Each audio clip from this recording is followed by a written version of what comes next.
Bon après-midi à tous et bienvenue dans le podcast de Magic. Chers abonnés, followers de la chaîne YouTube On Air TV, cet après-midi, nous parlons des Canals d'Or. Il y a quelques jours seulement, le comité d'organisation de la cérémonie a rendu public la liste des différents nominés par catégorie et ce matin, nous en parlons dans ce podcast.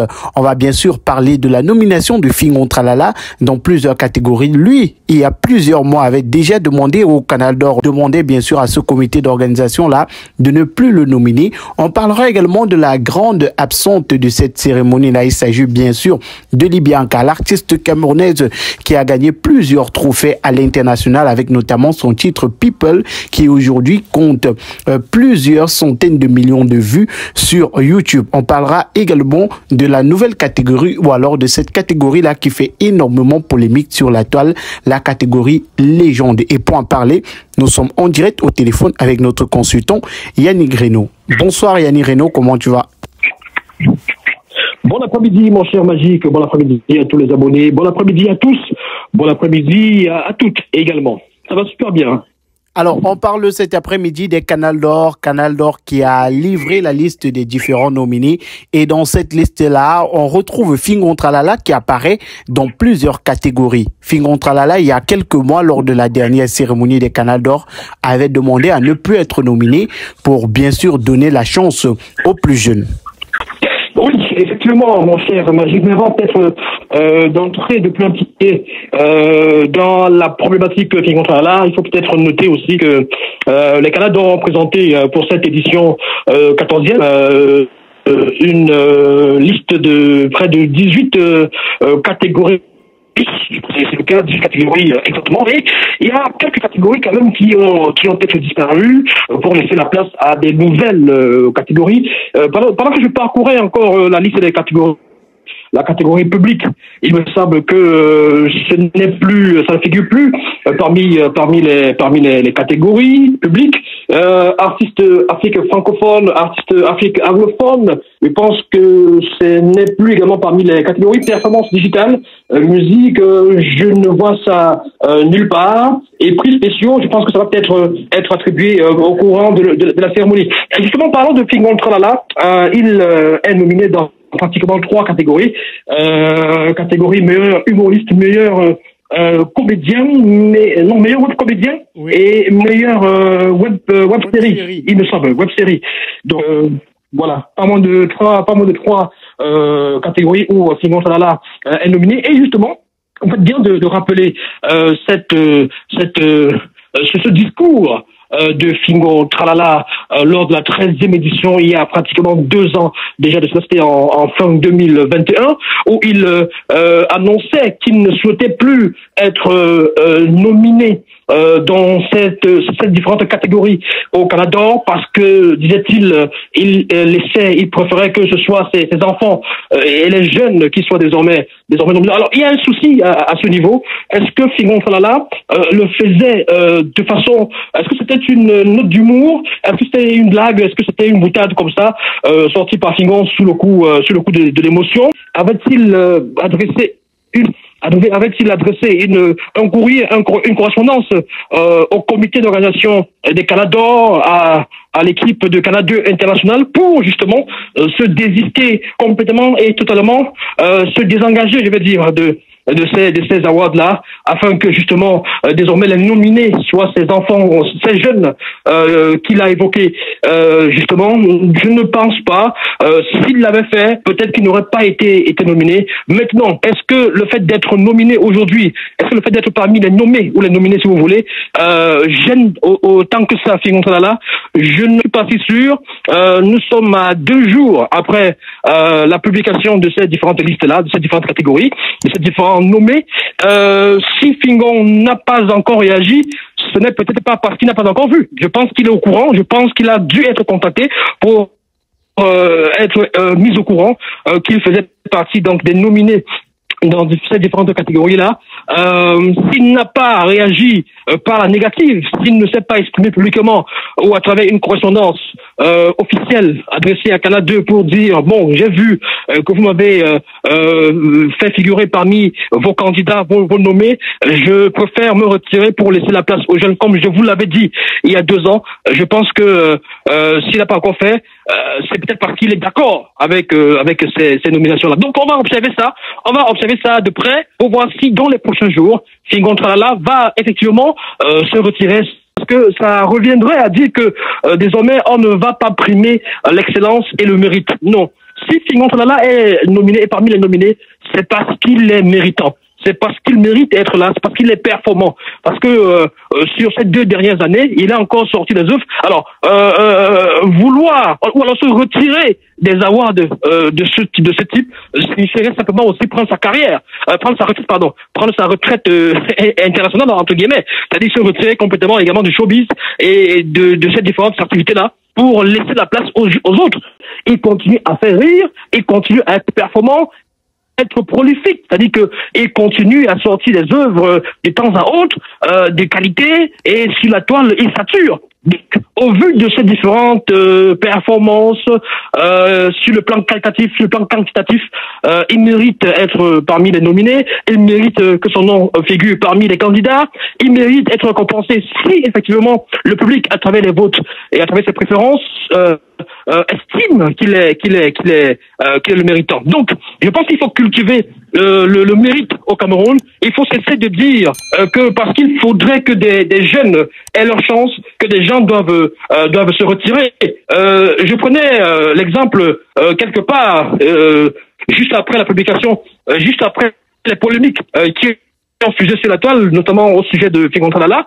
Je disais quelque part justement sur la toile que Lionel Messi a beau être 7 fois Ballon d'Or, ça n'empêche pas qu'il continue à travailler dur et à souhaiter avoir un 8e Ballon d'Or, alors qu'il a beaucoup d'enfants entre guillemets, beaucoup de petits, beaucoup de coéquipiers qui eux aussi auraient souhaité être Ballon d'Or, quitte à ce que Messi se retire. Mais Messi ne doit pas se retirer, se désiter juste parce qu'il faut laisser la chance aux jeunes. Non, il continue à travailler, et tant qu'il continue à travailler, il doit être récompensé, il doit être félicité, il doit souvent attribuer les trophées qui symbolisent, qui illustrent, qui représentent justement qu'il faut. Et donc, à ce niveau, je trouve que c'est une polémique plutôt inutile que nous vivons sur la toile, parce qu'il faut dire quand même que sur la toile, il y a beaucoup de publications à ce sujet, beaucoup de personnes qui s'indignent, qui carrément s'indignent des Canal d'Or, et qui estiment que les Canal d'Or n'auraient pas dû nommer Fingon Tralala, car ce dernier avait déclaré en Mondovision qu'il ne souhaitait plus que ce soit le cas. Maintenant, il faudrait que Fingon Tralala lui-même, s'il ne veut vraiment plus être nominé, il n'a qu'à faire un courrier et donc son nom de la liste des nominés. Mais ce serait dommage, comme je l'ai tantôt dit. Voilà, et peut-être aussi faire un autre courrier pour dire qu'il est heureux de cette nomination-là, ou alors de ces différentes nominations-là, pour que les gens sur la toile arrêtent de tirer sur les Canal d'Or. Parce qu'on a l'impression sur la toile, au vu des commentaires, des réactions des gens, que les Canal d'Or obligent Fingon Tralala à faire partie de ces nominés-là. Oui, tout à fait. Parce que du moment où il reste silencieux, ça laisse quand même le champ libre à tout type d'interprétation, parce qu'il y en a justement, comme vous le dites si bien, qui essayent de s'en prendre plutôt à Canal 2 à travers les Canal d'Or, en disant que ils veulent peut-être obliger Fingon Tralala à faire partie des nommés, alors qu'ils s'étaient publiquement désistés, mais en l'état où nous sommes, qui n'aime pas se voir nominé parmi les meilleurs, qui n'aime pas voir son nom figurer parmi les meilleurs, qui n'aime pas voir son travail être récompensé, à juste titre, être félicité, parce qu'il faut quand même dire que pendant un certain temps, Fingon Tralala, il y a quelques années, certes, il faisait partie des nommés dans diverses catégories, mais c'était pas toujours le gagnant, le vainqueur. Pendant ce temps, il observait, même si il multipliait des œuvres, et que des gens estimaient que ce n'était pas toujours adéquat, que c'est beaucoup plus de la bouffonnerie. Aujourd'hui, il a beaucoup appris, et il a restructuré son humour et sa comédie, et il a beaucoup travaillé sur le web. il a compris qu'il fallait faire un gros travail sur le web et produire des œuvres de qualité sur la toile. Je pense qu'il faudrait qu'on comprenne et que lui aussi qu'il comprenne que tout travail bien fait mérite d'être récompensé. Qu'on veuille faire partie des nominés ou pas, voilà, il est libre peut-être de ne pas aller récupérer le trophée, mais qu'il laisse au moins que le public reconnaisse que ses œuvres sont parmi les meilleures, et si on estime que ses œuvres sont les meilleures, qu'il laisse le public juger et évaluer les œuvres et peut-être le désigner, lui, Fingontala, comme peut-être le meilleur comédien, le meilleur web comédien, ou alors ses œuvres comme meilleure web comédie, donc meilleure série, je crois que c'est ça. Donc je pense qu'il faut à mon avis, il devrait rester tranquille. Il n'est pas obligé de céder face à la pression sur la toile. Il peut tout simplement nous dire, même avec humour, en fait simplement, et on va comprendre qu'il blaguait. C'est tout, quoi. Je pense qu'il n'y a pas quelqu'un au monde qui n'aime pas ça. Donc voilà. Voilà, la grosse absence de ces canals d'or, c'est bien sûr la jeune pépite de la musique camerounaise Libyanka. Avec son titre People, elle a glané pas mal de titres en Afrique et dans le monde entier. Tout récemment encore, elle a battu le record collé la petite de Franco. Elle a reçu des disques d'or et elle a eu la célèbre récompense du BET Award du côté des États-Unis, et elle est absente dans son pays, le Cameroun. Cette absence-là, est-ce qu'elle est justifiée? Comment comprendre l'absence de Libyanka au Canal d'Or, Yannick Reno? Alors, c'est quand même l'une des grosses surprises de cette 14e édition des Canal d'Or. Sur la toile, ça va dans tous les sens.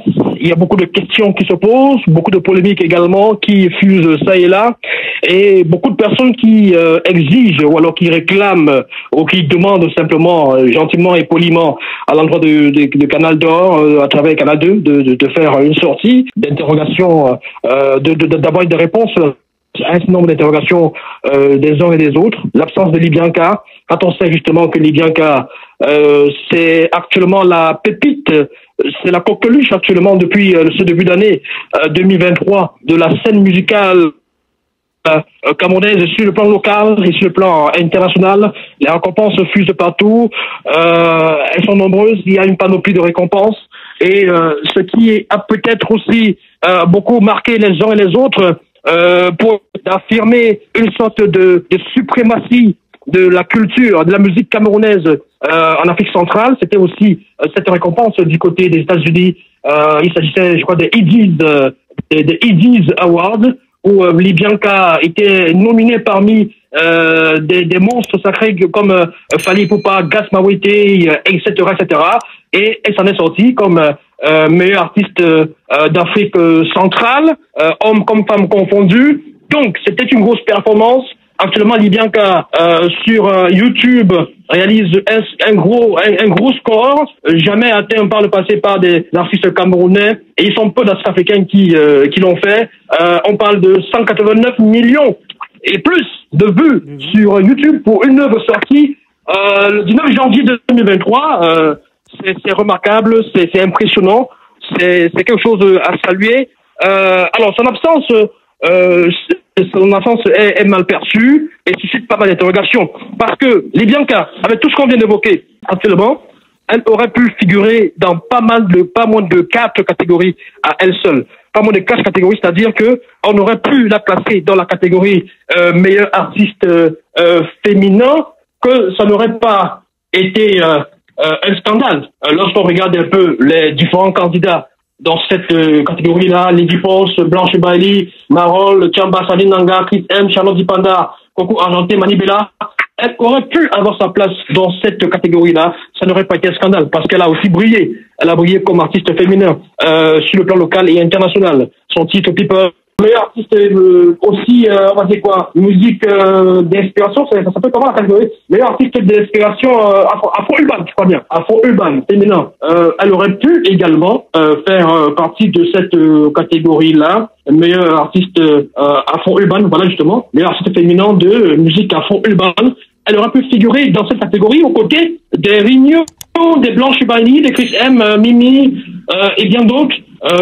Mais elle est absente. Elle est absente. Pourquoi? Comment? on n'a pas d'explication à ce niveau. Elle aurait pu faire partie également de la catégorie chanson populaire. Chanson populaire parce qu'il faut dire que sa chanson a donc été populaire, raison pour laquelle cette chanson trône dans le classement justement des vues. Le nombre de vues sur YouTube avec plus de 189 millions de vues. Elle aurait pu, cette chanson-là, être aux côtés de Chacun sa chance, Deux os spaghetti, Le cœur qui part, etc., etc. Mais la chanson de Billy Bianca n'est donc pas parmi cette catégorie, dans cette catégorie-là. On ne sait pas pourquoi. Elle aurait pu aussi, pourquoi pas, faire partie des révélations. Parce qu'il faut dire que Billy Bianca est une jeune artiste camerounaise et qui se fait découvrir seulement, on va dire, au grand public seulement cette année-ci. Elle aurait pu faire partie, donc, des révélations camerounaises. Ce n'est pas le cas. Alors, sur la toile, beaucoup d'hypothèses. Tantôt, Libianca est une chanteuse, une artiste inclassable, inqualifiable, au-dessus des Canals d'Or, ce qui reviendrait carrément à rabaisser aussi quelque part les Canals d'Or, parce que si vous dites qu'un artiste est au-dessus des Canals d'Or, ça veut dire que vous dénigrez, vous rabaissez la valeur, vous ne reconnaissez pas la valeur des Canals d'Or. Non, ce n'est pas une hypothèse qu'il faut prendre au sérieux. C'est pas peut-être parce qu'on est récompensé au-delà de nos frontières, un peu partout ailleurs, on brille à travers le monde, qu'on ne peut pas être également récompensé, reconnu, remercié, félicité chez nous. Non. Je pense que le mérite dont je parlais tout à l'heure, il faut que le mérite prime. Il faut qu'on prône le mérite comme valeur absolue. Si elle a travaillé dur, si elle a réussi, si elle a un succès, elle devrait faire partie des nominés, quitte à ce qu'elle remporte tous les prix où elle est nominée. Ce ne serait pas un scandale, ce serait le fruit de son travail, de ses efforts. Ce serait qu'une récompense justifiée et méritée. Il faut que la justice aussi prime dans ces choses. Il faut aussi que le mérite prime. Donc, dit que non, si elle avait été nominée, elle aurait tout gagné et c'est pas bien. Non. Si elle gagne tout, c'est toujours bien. Donc, elle devrait être nominée. Elle devrait faire partie de ces différents candidats. Je ne sais pas pourquoi elle ne l'est pas. J'attends que le comité d'organisation puisse justement apporter une réponse à cette question-là. Sinon, en attendant, sur la toile, chacun y va de son commentaire. Et c'est mieux que Canal 2 puisse nous donner le fin mot de l'histoire. Voilà, peut-être un prix spécial pour Libyan quand on se souvient à la dernière édition. Quand Kitus, qui était absent, lui qui a fait le film Nganou, qui a plus de 50 récompenses et on se demandait pourquoi il n'avait pas été nominé. Et à la fin, on a vu pendant la cérémonie, il a reçu un prix spécial du jury du comité d'organisation des Canals d'Or. Peut-être ça sera pareil pour Libyan qu'à cette année. On va certainement sortir avec cette autre catégorie-là qui, ma foi, est nouvelle au Canal d'Or, la catégorie légende musicale. Une catégorie qui fait également polémique. Dans cette catégorie, on trouve Petit Pays, Rabarabi, le grand maître, on trouve Grâce Deka, on trouve Sans Fantôma, on trouve également voilà, ces légendes-là qui sont dans cette catégorie-là. On trouve André Maritala et on trouve Saleh John. Il faut dire que cette catégorie fait également polémique parce qu'on se demande, est-ce que ces légendes seront-elles en compétition ou alors toutes ces légendes seront primées? Alors, c'est une bonne question. C'est une bonne question, mais permettez que je revienne un tout petit peu sur la suite par rapport à la précédente problématique. Justement, on en parlait des prix spéciaux la 13e édition, mais il n'était pas, Carl Quintus n'était pas seul. Ils étaient nombreux à recevoir des prix spéciaux du comité d'organisation. Carl Quintus, Magic System, Sans Fantôma. Mais ils n'étaient pas nominés. C'est-à-dire que, c'est aussi un problème. C'est-à-dire que, on devrait les nominer parmi des candidats méritants. Voilà, c'est ça le problème. Libyan 4 devrait faire partie de ces, même si elle reçoit un prix spécial, ce ne serait pas forcément, ça n'aura pas la même saveur que savoir que j'ai été nominé parmi les meilleurs artistes féminins, parmi les meilleurs artistes, les meilleures révélations, parmi les meilleures chansons populaires, parmi les meilleurs vidéogrammes au Cameroun, dans mon pays. On m'a reconnu comme étant l'une des meilleures de mon pays. Donc c'est pas pareil. Les prix spéciaux, c'est honorifique, mais c'est hors compétition. Et justement, parlant des parlant des légendes. À la dernière édition, il n'y avait pas de catégorie légende, si je ne m'abuse. Justement, ces légendes avaient été récompensées, et pas seulement des légendes. Il y avait Kankuntus et il y avait Mario System qui avaient eu des prix spéciaux du comité d'organisation. Cette fois-ci, on nous a proposé 5 artistes de la musique camerounaise, 5 légendes de petits pays, Gras Deka, Saleh John, et voilà. Mais est-ce qu'ils sont en compétition, ou alors est-ce qu'ils sont est-ce que nous sommes dans une logique de célébration? Et là, c'est la vraie question qui taraude les esprits sur la toile. Comment est-ce qu'on peut, et sur quelle base, associer Gras Deka, André Maritala, petit pays, San Thomas, Saleh John dans cette catégorie? Est-ce que c'est pour pousser le public? Est-ce que c'est pour demander au public de faire des votings afin de savoir quelle est la meilleure légende, ou la plus grande légende, ou la légende préférée? Ou alors, au soir des Canals d'Or, on va assister à la célébration de ces 5 différentes légendes? Je pencherais beaucoup plus pour la deuxième hypothèse. Je pense que Canal 2, à travers les Canals d'Or, aimerait plutôt célébrer ces légendes, parce que si nous sommes dans une logique de compétition, ça fera beaucoup jaser, parce que déjà c'est déjà le cas sur la toile. Sur la toile, ils sont déjà nombreux qui estiment. Tiens, je ne pourrais pas citer tous ces artistes-là, mais parmi même les plus populaires sur la toile, qui ont partagé le visuel et sur lequel on retrouve ces différents noms, et qui estiment que c'est peut-être, d'après leurs propres mots, un manque de respect pour les artistes musiciens évoqués. Ils devraient être célébrés d'après eux et pas mis en compétition.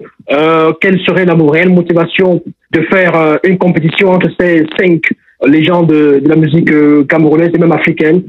Je pense que ce serait sans intérêt, et je me dis personnellement, avec mon analyse personnelle, ça ne regarde que moi, ça n'engage que moi, je ne suis pas sûr que nous serons dans une compétition. Je pense et j'espère que ce soit plutôt une célébration de ces 5 valeurs sûres de la musique, 5 légendes de la musique africaine. Au soir des Canals d'Or, le 28 octobre prochain, on pourrait donc assister à la remise des différents trophées à ces 5 artistes. Surtout que parmi ces 5 artistes, il y en a un qui avait ouvertement des catégories. C'est Petit Pays, Rabarabi, on se souvient de l'épisode de l'émission De Corps sur Equinox Télévision, où on avait remarqué le trophée des Canals d'Or dans sa cuisine. Dans sa cuisine, pratiquement voilà, isolé là-bas. Il estimait que ça n'a pas de... Bon, écoutez, on va pas revenir dessus, mais je ne pense pas que Canal d'Or ait souhaité encore le mettre en compétition. Je pense que Canal d'Or a souhaité plutôt célébrer sa carrière, ce qui n'avait pas peut-être encore été fait jusque-là. Je crois que c'est ça la logique de Petit Pays, la logique qui voudrait qu'on retrouve le nom de Petit Pays et les 4 autres sur cette liste des Canals d'Or, cette catégorie des Canals d'Or cette année. Alors, il faut dire que l'édition des Canals d'Or aura lieu de cette 14e édition des Canals d'Or aura lieu le 28 octobre prochain, et on sera certainement sur notre chaîne au lendemain de l'événement pour donner la liste des différents lauréats, et pourquoi pas en direct ce soir-là même pour vivre l'événement avec tous nos abonnés. Merci à toi Yannick Reno, et on te souhaite un excellent après-midi. Oui, pourquoi pas. Merci. Bon après-midi à tous et à toutes, et rendez-vous très prochainement. Voilà, on se donne rendez-vous, chers abonnés, sur notre chaîne pour l'évolution sur les actualités autour du Canal d'Or. N'hésitez surtout pas à vous abonner si vous ne l'avez pas encore fait, likez la vidéo et laissez un commentaire pour nous dire, d'après vous, qui gagnera les Canals d'Or dans les différentes catégories. Goodbye à tous, portez-vous bien.